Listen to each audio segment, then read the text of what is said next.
ஜோதிடத்தில் தையல் மிஷின் வைக்கக்கூடாது நானுங்க. அதற்கு பிறகு ஃப்ரிட்ஜை மகாலட்சுமி பூஜை பண்ணணும் நானுங்க. புல்லாங்குழலில் புதைச்சா கடன் தீரும் நானுங்க.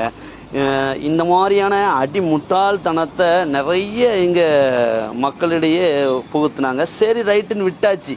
இவனுங்களும் எருமை மாடு மாதிரி தலையாட்டுறானுங்க, அவனுங்களும் முட்டா பைக்க என்னத்தையா வளர்தானுங்க. பொழைச்சிட்டு போங்கன்னு சொல்லி விட்டாச்சு. ஏன்னா இது ராகுவினுடைய காலத்தில் தான் நாம் அங்கே வாழ்ந்துட்டு இருக்கிறோம். அப்படிங்கிறதுனால இந்த ராகுவினுடைய காலத்தில் இந்த மாதிரி பெரிய பெரிய ஃப்ராடுகள் உருவாகுவாங்க. அப்படிங்கிறதுனால அதற்கு ஜோதிடமும் இங்கே விதிவிலக்கு இல்லை. அப்படிங்கிறதுனால சரி போயிட்டு போ நாய்களான்னு சொல்லி விட்டாச்சு. சரிங்களா? ஆனால் இதனுக்கு 7ஆம் பாவகம் என்பது உறவு நிலையை சொல்லக்கூடியது. ஒரு ஆணாக இருந்தால் அவனுக்கு அமையக்கூடிய பெண்ணை சொல்லக்கூடியது, பெண்ணாக இருந்தால் ஆணை சொல்லக்கூடியது. கணவன் மனைவி உறவை சொல்லக்கூடிய 7ஆம் பாவகத்தின் அதிபதியானவர் எந்த கிரகத்தோடு இணைந்திருக்கிறாரோ அந்த கிரக காரக உறவுகளோடு இவன் புணர்வான்னு சொல்கிறாருங்க.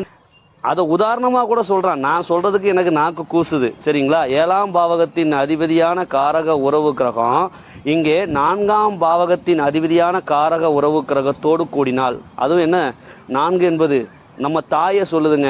சரிங்களா?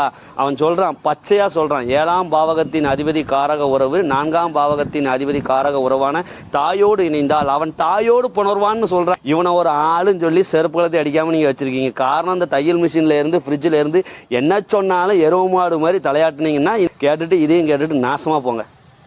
7ஆம் பாவகத்தின் அதிபதி கிரகம் என்பது தாயை சொல்லக்கூடிய 4ஆம் பாவக அதிபதி கிரகத்தோடு இணைவோ அல்லது வலுப்பற்ற தொடர்பினை பெற்றிருந்தால் அவனுக்கு அமைகின்ற அந்த மனைவியே இன்னொரு தாயாகுவாள்.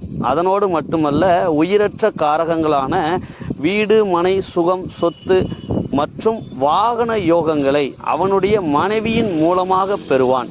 இதைத்தான் ஜோதிடம் சொல்கிறதை தவிர்த்து அநாகரிகமாக, அசிங்கமாக, அருவருப்பாக ஜோதிடம் சொல்லவில்லை.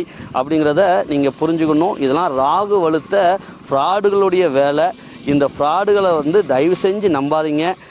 இது ராகுவினுடைய காலம் என்பதால் நீங்கள் அதைத்தான் நம்புவீங்க. ஆனாலும் ஒரு ஜோதிடனாய் சொல்லக்கூடிய கடமை நான் இங்கே சொல்கிறேன்.